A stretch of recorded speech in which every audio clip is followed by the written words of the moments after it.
got the Porsche, I got the Rari, got a F350, this ain't no Denali. Hop on the jet and change seasons, shopping sprees for no reason. I got everything I need, what a blessing to be breathing. Ain't nobody gonna stop me, got my cheddar, got my broccoli.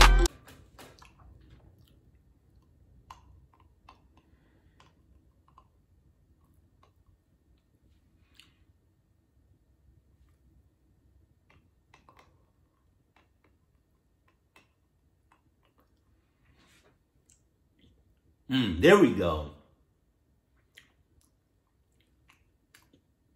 Nope, it's still in there. Jesus. But hey, it's been a minute since I reacted to Darkness Prevails. God, it's been a minute. But I'm not gonna say I'm back to reacting to his videos because his videos are hella long and my phone can only record for so long. So hopefully I can get like this reaction in one take. But I'm doing something I never did. Jesus. I'm doing something I never did before. I'm putting popcorn in here. Right? Because I want,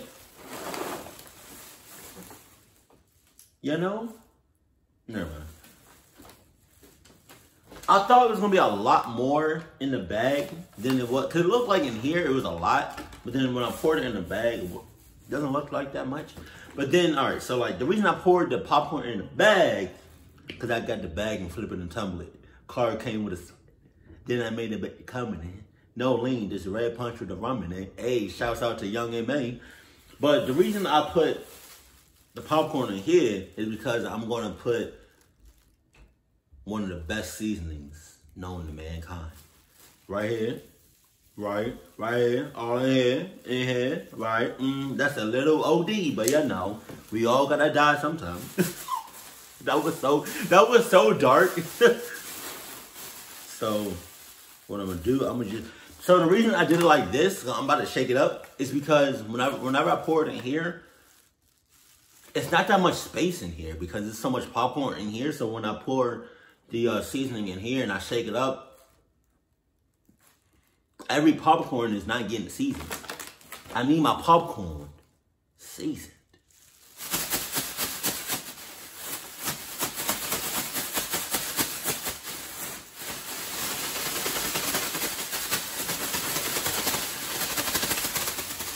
Yeah, that shit hurt. Like I pulled something, I think, when I was working out a couple of days ago. So, I mean, like, I'm good, but then I'm not good.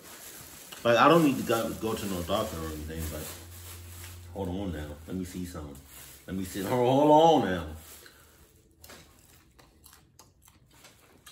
A little bit more seasoning. A little bit more seasoning.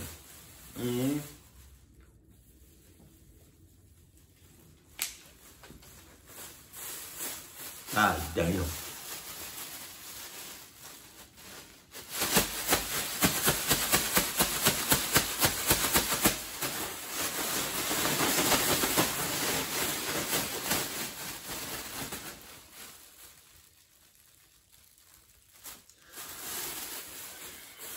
Let's try it again. Hell yeah. Let's get it, though. God, I hope I'm able to record this whole reaction without cutting. Oh, you got your checklist, right? You got your snacks. Got your cutter buddy. Got your Adidas. All right, then. Your doors are locked. All right. Let's get it. Sup? Working the night shift is a lot like Minecraft. If you stay up after dark, the creepers and creatures come out, doing whatever they can to mess up your whole career. Damn. Yeah, I've been playing way too much Minecraft lately. So today I've got some extra creepy night shift stories for you. Call your manager and request better hours, because these stories might just terrify you. If you have a story of your own, share it with us at darkstories.org. Now, let's begin.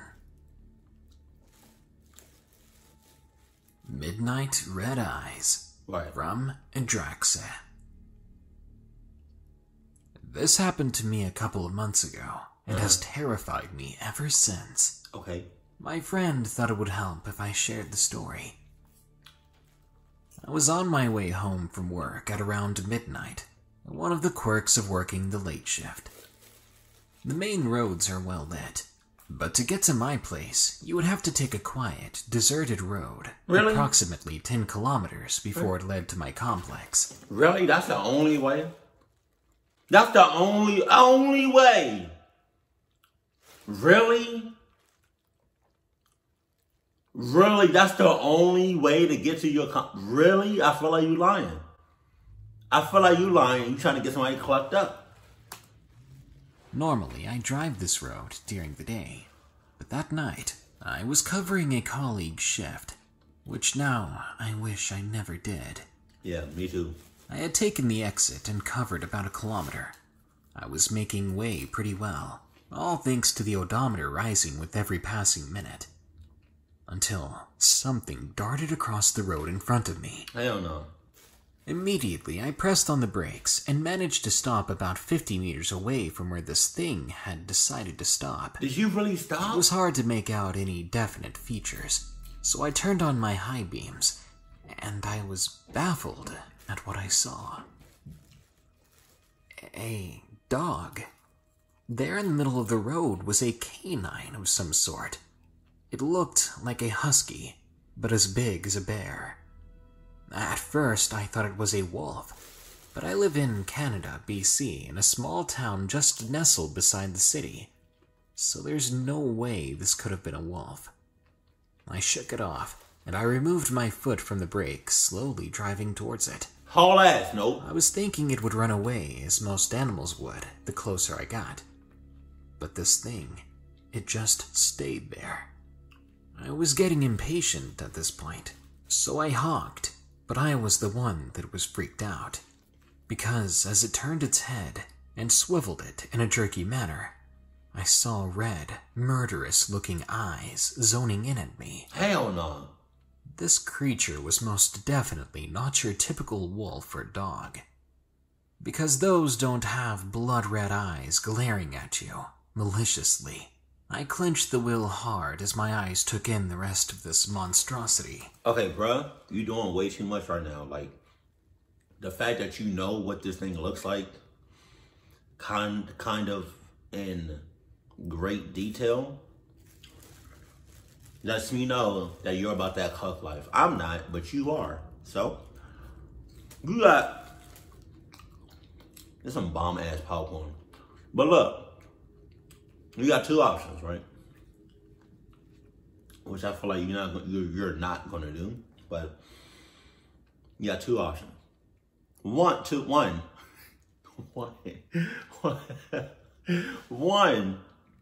you can go around that thing, or two, you can just drive over it since it doesn't want to move, and just go about your business. Go about the rest of your life. You know what I'm saying? Because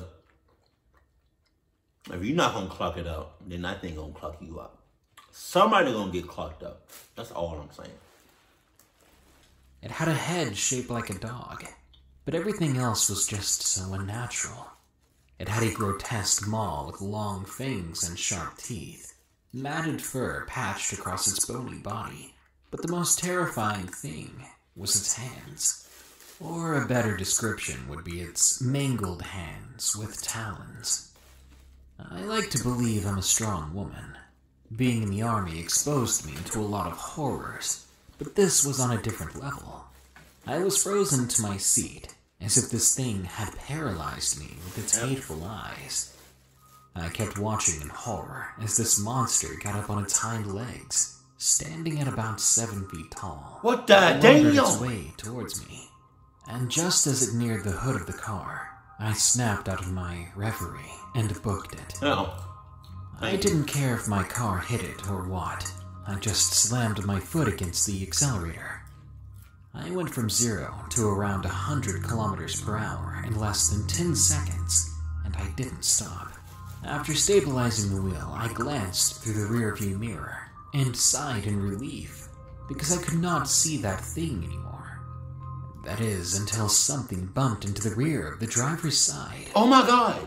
I looked in that direction, and I screamed as I saw this thing keeping pace with me. Oh shit! My Jeep was going what would have been around 60 miles per hour at least, and this monster was keeping up with ease. It reached its seemingly disjointed arm and grazed its claws against the glass. Speed up! I started cursing and swerved my vehicle onto the other side of the road. I shoved my foot on the pedal, and I'm surprised I didn't lose traction and flip. Glancing through the side view mirror, I couldn't see much, but I had a feeling that that thing was still there. I did a shoulder check and held back a sob, and then I saw it. Its freakish Cheshire-like smile from the bottom corner of the window. Its jaw was unhinged, and it had crouched down. Then a blaring horn disrupted the frenzy. I brought my eyes to the front and saw a semi-truck approaching. I quickly swerved into my lane and winced as I felt a thud. I had hit the thing, and with a glance I saw it stumble. I for sure thought it would pursue me again, but it turned and ran into the trees. Alright. I held back a choked sob, and I did not remove my foot from the gas pedal until I made it home. Okay. There weren't many people out at the time, but I did see a few cars driving along, and this eased me a bit. Soon I pulled into my complex and parked my car before pulling out my phone and calling the security, requesting if I could be escorted to my condo. I was that scared. You have to understand that. I do.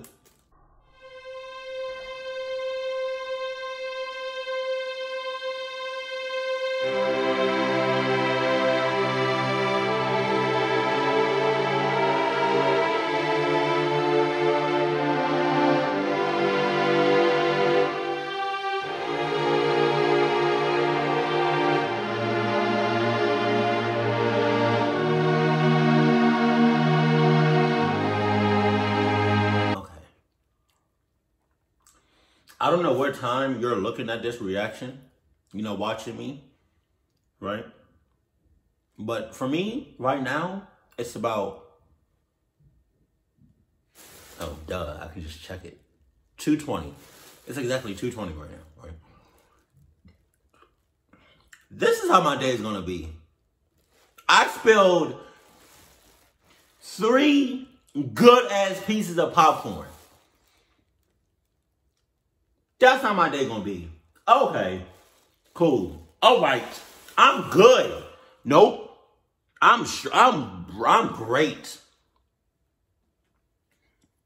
I am fucking amazing, right? I'm good.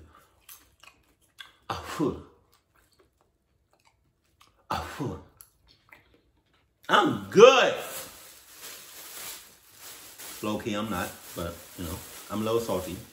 No pun intended, because I'm basically eating salt. Right?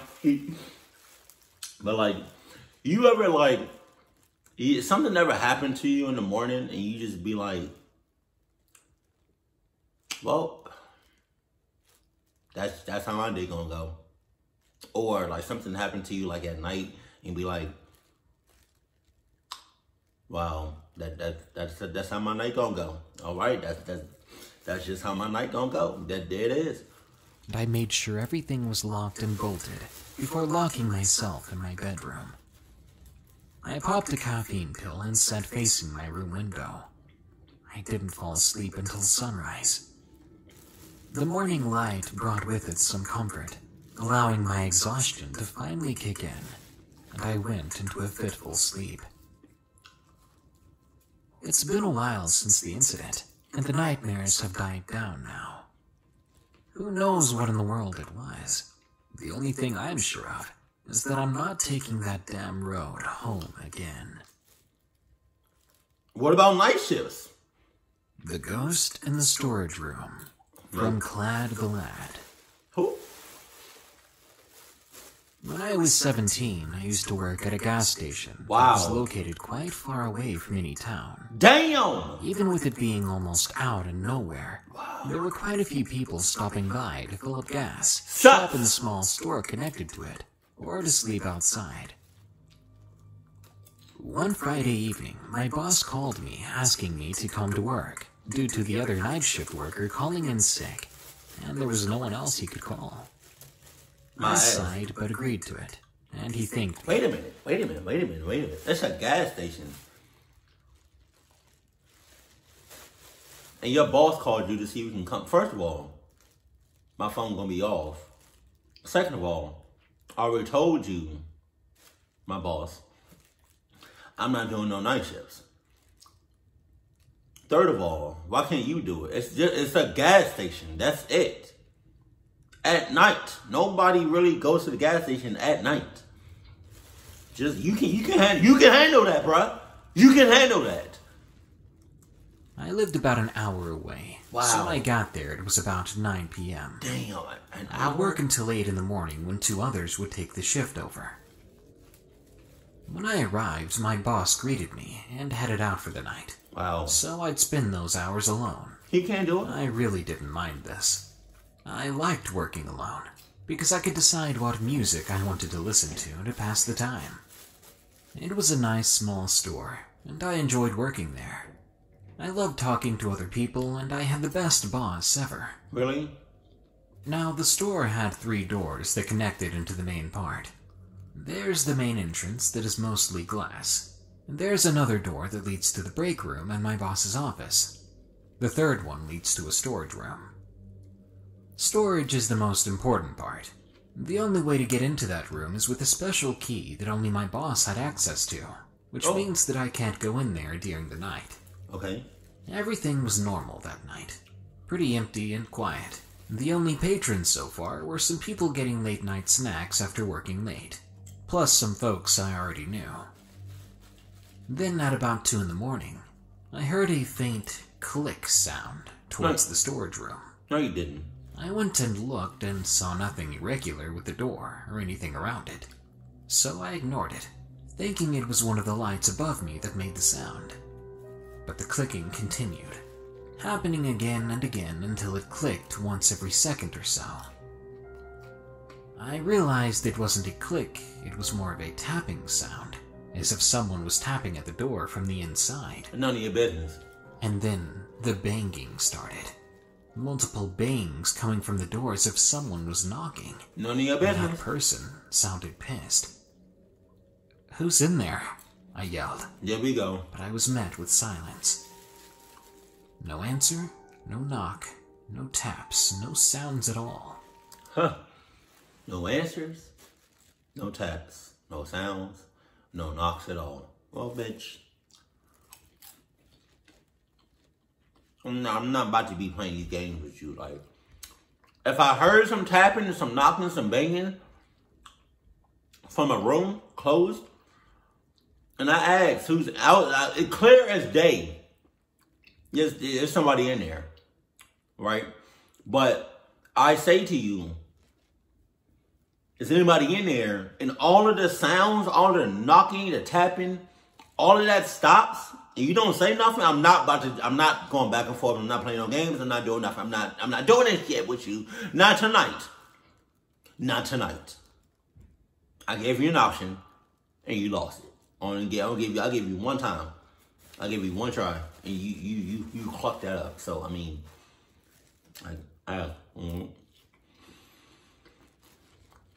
sorry, we over here playing games and shit. Plus, the music had stopped playing. It was complete silence. I called my boss over and over on the phone, but he never answered. He know what's up. I then tried to call one of the other workers that used to work the night shift, that I knew rather well. Surprisingly, he was still awake at this hour. I immediately asked him about the sounds. He said he didn't know what I was talking about and didn't believe what I was hearing. He lying. He thought I was just pranking him, but I swore that I wasn't.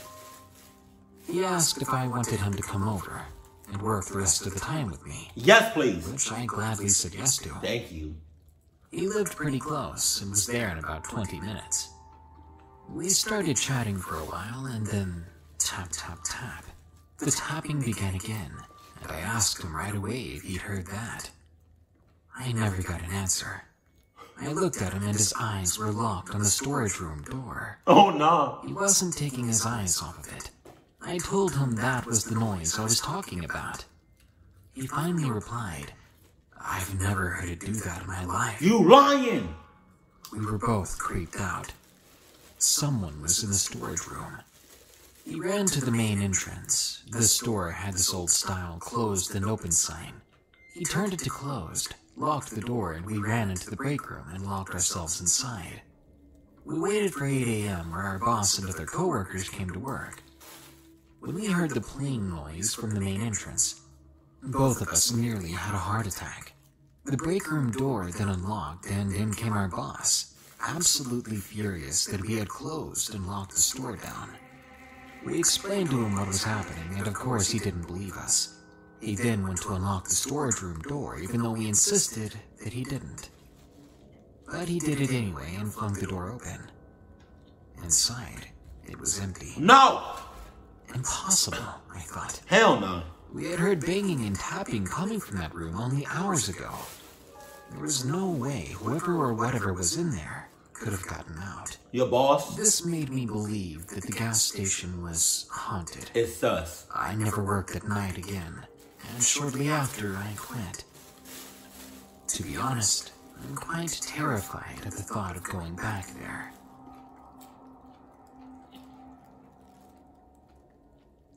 Working at a care home, from Melissa Babington. Oh, what? What is that? I'm a 22-year-old carer from the United Kingdom. I work different shifts each week. I work with my mother, who's the manager. She asked me when doing the ROTA if I would like to cover the cook shift. I agreed, as it's something new and different for me. The day of my cooking shift, I was in for 7:30 a.m. I began cooking bacon for the residents and pouring the porridge. After an hour or so, I walked over to the sink to wash the bowls and plates. That's when, out of the corner of my eye, I spotted a figure. What? A figure that looked to be taller than 6 feet. Oh, no. But all I could see of it was blackness. What the fuck? It had no face and no clothing, but somehow I knew it was staring at me. I didn't look directly at it, so I could explain it away as someone standing there. So I shrugged it off and carried on, No. moving to dinner. Don't shrug it. I cooked up some curry and jacket potatoes.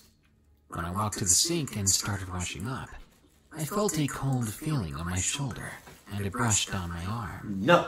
I thought someone was there, so I told them to leave, and that I wasn't interested in talking at the moment. Immediately, the feeling disappeared. I asked my mother about it, and she told me a few residents asked about a man walking into their room. Room 13. A man who came in and just stood there. I figured the same person who had been bothering me while cooking was the same person who was standing in people's rooms all awkwardly. But this wasn't the last occurrence. I began to see a feminine figure in the room of a woman who passed away. The room was vacant, yet there was always a lady standing there, just watching me walk past the doorway. Sus! One night I was working the night shift to help out. I was taking a yellow bag out back. When I made my way back, I looked into the conservatory, and I saw a black figure standing in front of a chair, and they were pointing at me. What? I paused and looked back at the figure. There should have been no one up there. I ran back inside, and I locked the door. On another night, I was cleaning the rooms upstairs. I was at the far back room, deep cleaning it. I looked up to see a figure walking up from the stairs and looked right at me for a few seconds. What the fuck? And then it shot right through me, like phased through me in an instant. It took all the air out of my lungs, and I had to gasp for air, like I'd just been pulled from the water. I was fine after, but absolutely stunned and horrified. Finally, both me and my mother heard something once that we'll never forget. She was teaching me how to cook different things in the kitchen, when all at once, both of us heard the loudest scream, piercing our ears. It wasn't just us either, as one of the other carers ran towards us, covering their ears. They asked if everything was okay, possibly assuming that we had done the screaming. But when the screaming continued and they arrived, and we weren't the ones doing it, I think we all realized just how creepy that place was. After checking on the residents, they were all fine, and no one knew who had done the screaming. So you telling me right now that every single... Okay, let me back up. Not every single resident, but either one or multiple residents is in cahoots, sus, and up to no good.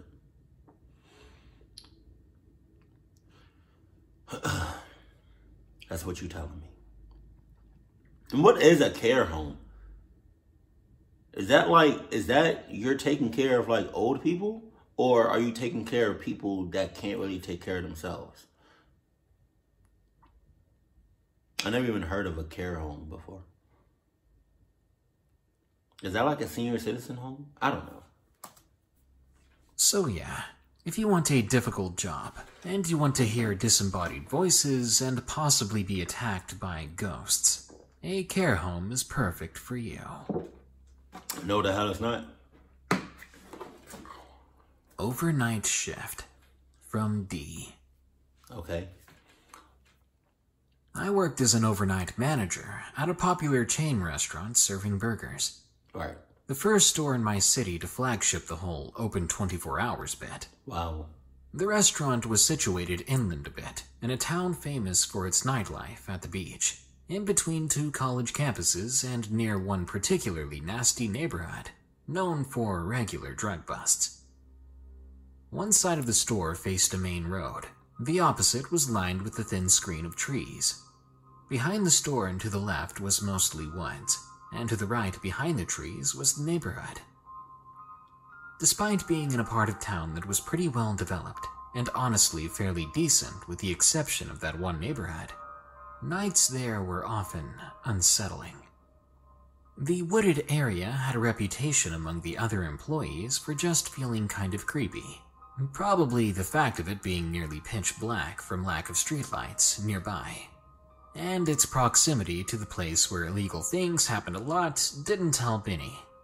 One night, my Puerto Rican friend Nino and I had just sent the last of the evening shift crew home, and were starting to go through the overnight cleaning and maintenance list. After 10 p.m., the front door was locked, and the store became drive-through only, no exceptions. Okay. This is somewhat important, as this rule is strictly enforced to protect us and the store from the very real risk of nighttime robbery. My first task, as soon as I had a chance, was to filter the fryer oil. If you've ever done this before, it sucks. I did. It's hot, dangerous, dirty work. What I'm saying? And unfortunately, for about an hour after this, the fryer, and thus about half the menu, was essentially unavailable, while the oil reheated. Before I started, I gave about a 20-minute window doing other basic cleaning tasks to be sure we didn't get any late evening stragglers looking for food. During that time, I glanced out across the parking lot from my spot at the window. I saw a police cruiser park in its usual spot, and watched the officer walk across the parking lot and down the street that led into the neighborhood. Right. The officer, a guy named Jim, did this every night when he got off work, at our manager's request, as the simple presence of a police car in the parking lot made for a very good crime deterrent. In exchange, Jim got a free lunch. As usual, the drive-thru slowed to nothing. I got to work on the fryer, keeping my headset on, while Nino worked in the back, preparing food for the following day. I was about 10 minutes into my task when my headset pinged, set off by a pressure sensor under the drive-thru, where the speaker and the menu box were. I pressed the button and chimed in. "Hello, my name is D. How can I help you this evening?" The other end of the speaker remained silent. After 5 seconds, I asked again, just to be sure. After another 30 seconds of silence, I pressed the button once more, turning the speaker off. I assumed it was a glitch, which can happen from time to time. Don't stop assuming. About 3 minutes later, the sensor went off again. I sighed, then pressed the button. "Hello, my name is D. How can I help you this evening?" I chirped. Again, no response. Sus! This time, before I asked again, I stood from my spot by the fryers and looked out over the counter towards the drive-thru. Sure enough, there was a large red pickup sitting there, its windows rolled up. At this point, I assumed maybe my headset was malfunctioning, so I couldn't hear the truck's engine through it. I got up and went around the corner to the drive-thru station. I changed out my headset and pushed the button on the new one. I said my line, and was greeted with the telltale rattle of the truck's engine, but still no response from the driver. I waited for a moment, then heard the engine growl as the truck sped off. But something felt off. You think? It took me a second to figure it out. The drive-thru was a single lane, with no exit, except for past the window next to me, and the entrance was visible from my station, just not the area in front of the speaker box. Their truck didn't exit either way, at least not as far as I could see, and the only other way it potentially could have gone was over a 3-foot-tall knee wall, and some bushes on the other side. Unable to give a rational explanation for what I'd seen, I sat there puzzled for a few minutes. Suddenly, there was a sharp tap on the glass of the drive-thru window. I jumped nearly out of my skin, already a little on edge. There, standing next to the window, was a man wearing a long, tattered dirt-brown duster and a camping backpack, desperately in need of a shave. Hella sus. "I'm sorry, sir. I'm not allowed to serve you if you aren't in a car, for safety reasons," I said, without opening the window. I wasn't about to open that window, for risk that the guy might try and jump through, and in case someone came driving into the drive-thru with him standing there and ran him over. He pleaded with me a few minutes, ignoring my requests to leave, until my politeness wore thin, as he begged me to open the window with various excuses. He seemed frightened. Finally, I warned him that I was about to call the cops and pointed to the empty cop car in the lot, at which point he ran away hastily. By then, I was even more on edge, so I went and told Nino about what was going on. He listened and started to look a bit worried himself.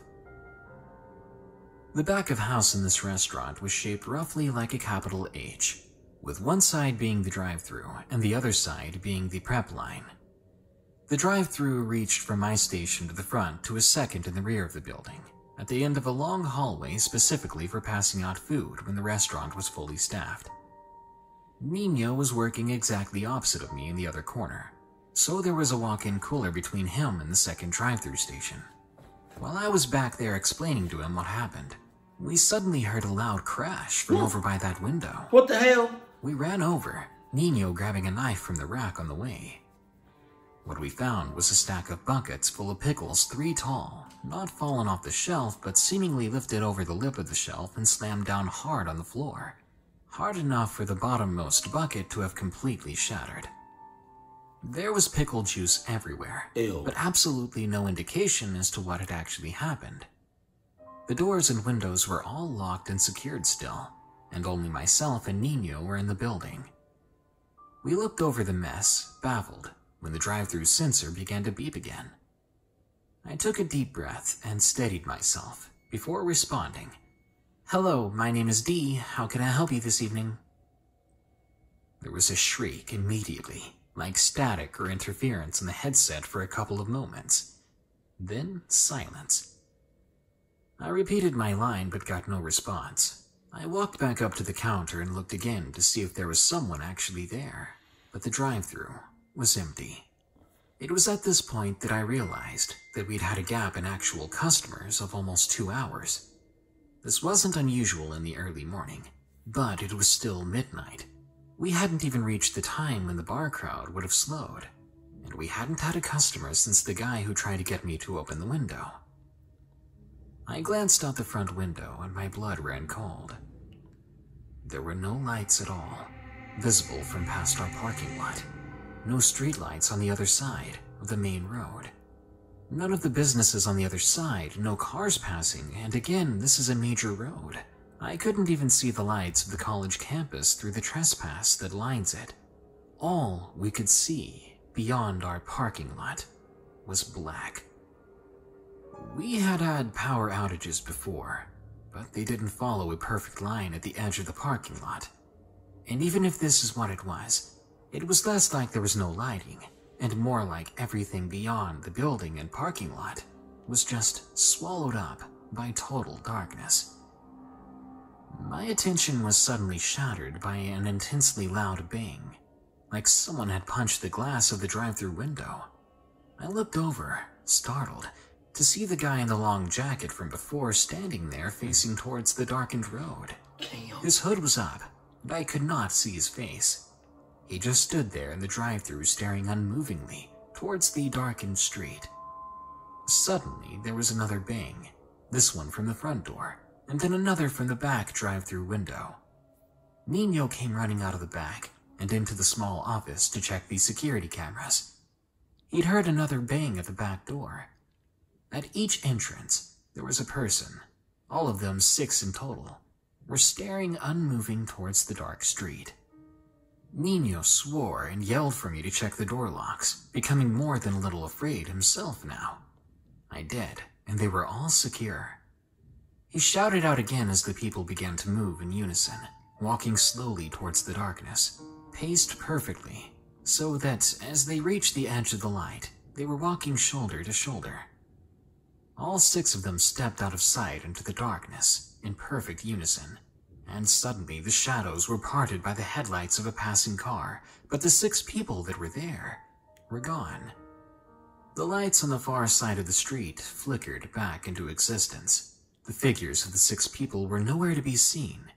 They'd simply vanished. Everything went back to normal now. Hey, bruh, I don't know if this is smart or not. But considering, why did my voice just do that shit? But considering what's going on, I wouldn't stay in that restaurant. Like, I wouldn't be staying in that building. I would find, as soon as I think the case is clear. Wait, the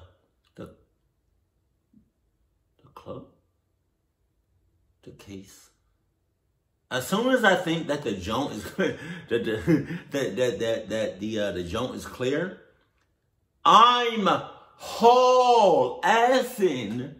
Forget Nino, whatever his name is, Nino, Nine, Ninja, I don't know, Naruto. Forget him, right? And I'm just hauling ass out the building until I find somewhere safe. And if I have to run for miles, I'm running for miles. Like, that's just the way it is. I'm not about to stay here because now there's multiple crashes happening inside and around the jump. So I'm not with it. And they ganging up on us. So I'm really not with the shit. So, yeah. I'm gonna have to cut your losses, Naruto, bro. Like, Nino, whatever your name is. Neo, I don't know. I'm gonna just have to cut your losses and just haul ass and just every person for themselves. We returned to our tasks after a few minutes of just being in awe. Obviously, a sense of fear and unease lingered over us. But soon the bar crowd showed, then slowed, and the early breakfast customers started staggering in. Our relief and another manager, I'll call Lisa, showed up. And as was policy, they asked us about the previous night. I didn't want to sound insane or freak her out, so I trimmed the story a bit, just telling her there were some odd people hanging around during the night, and to be careful. I know she could sense that something wasn't right in my tone, and she began to ask more questions. I explained further, and she went pale. And she recounted her own story about more or less feeling she was being watched in the store at night. She asked if I believed in ghosts, and before I could answer, suddenly the smoothie station just sort of exploded.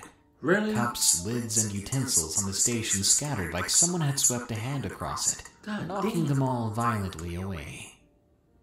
We both stared at the station in genuine terror and decided not to talk anymore on the subject, because something clearly didn't want us to. I left that store less than a week later. There were a couple of other odd incidents, one of which was when I saw a taller-than-life shadowy figure standing at the edge of the parking lot all night. No, child. And on occasion, things would move on their own. No, baby. Nino even left a couple of weeks after that, and the last time I visited that store, none of the original staff I'd worked with was still there. Wow. I would have left that same night and expected Police officer's experience from Anonymous. I'm a police officer in New Mexico, and I've been on the job for 10 years. Okay. Back in 2013, I worked the graveyard shift and would visit with my uncle who ran a security business and worked at a lot of new construction sites. One night around 1 a.m., my uncle asked me to swing by his construction site so that he'd have some police presence due to some strange activity. I got to his site around 1:30. I was parked next to his vehicle while I sat in my unit. We talked for about an hour when we started hearing noises coming from one of the apartments that had barely been started being built. I exited my unit and investigated, but found nothing.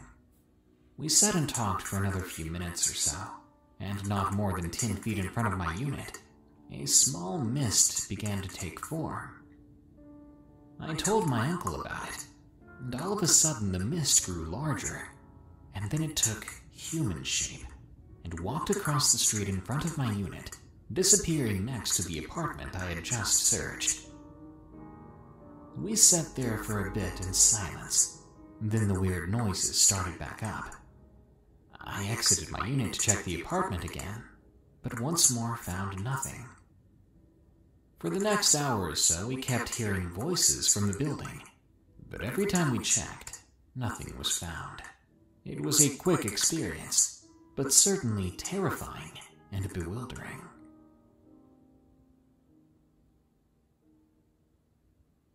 Well, when you're just trying to pass the time until sunrise, do your best to ignore the creepers and monsters and malicious spirits lurking about.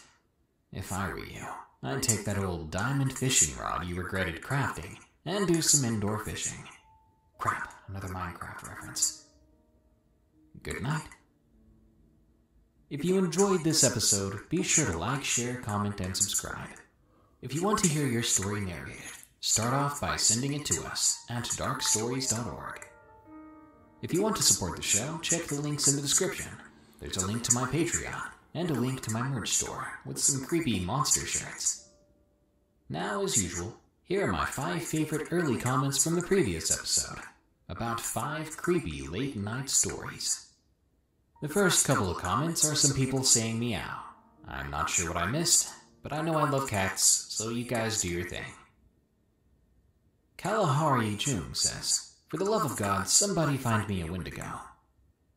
Well, I'm planning on doing another Wendigo video soon, because I've received quite a few submissions for Wendigo stories recently. Do you guys want to hear those? Leo Wildwolf says, "I have an irrational fear of a creature biting my toes while I sleep in bed." Irrational? I think literally every human has that fear. I guess our ancestors suffered a lot of bitten off toes in the past. AJAKUK1 says, "Is it dark? Check. Wind blowing outside? Check. I guess it's time for darkness to give me the willies." Sorry, but my willies only for my wife. Oh no. I know what you're saying, it's just a joke. And HM5Y says, "I'm just happy the lights are on." Not for long. If my local power outages spread like a virus, then you're next. If only that's how it worked. Well, this brings us to the end of this Darkness Prevails episode. But don't worry, more scary stories are on the way. Until next time, here are the credits to my amazing patrons who continue to donate. They're awesome people. Remember, stay safe out there, and stay creepy, because this world is a strange one. She still says that. I like that. I'm just gonna wait.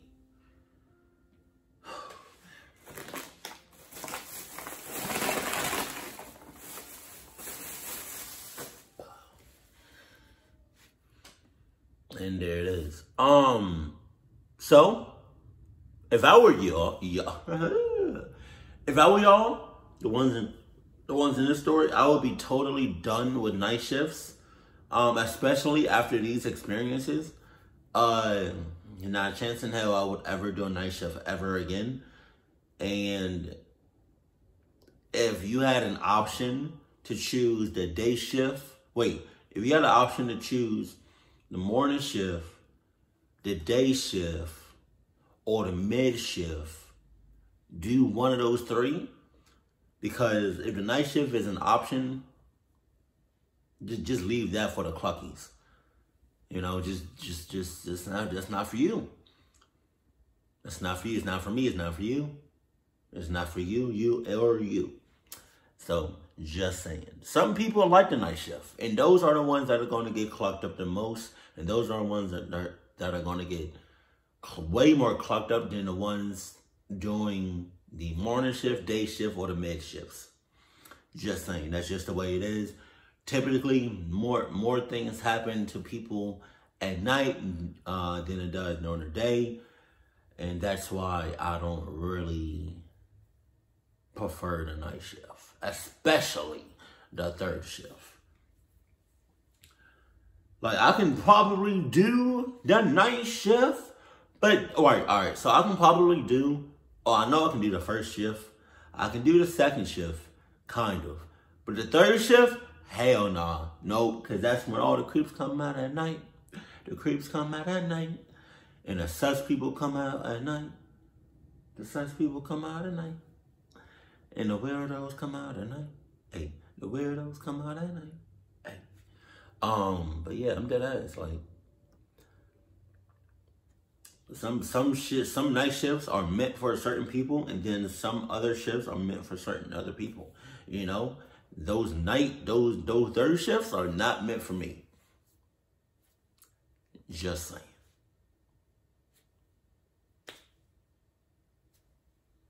Especially like if I'm like, especially if you man, cluck anybody that lives in one of those areas where you go down the street and it's like back roads. And that's how you commute to work and home and anywhere else, right? But especially, like, if you use the back roads to go to work and home, and your back roads don't have no street lights or barely any street lights, consider doing the morning shift or the day shift or the mid shift. That's all I'm saying. Keep it cool, keep it classy, and I love you. Stay happy, my family. And it lasted. It lasted. Hey, I did not have to cut off no phone. I did not have to cut off anything. I heard something. See, that's that shit I'm talking about.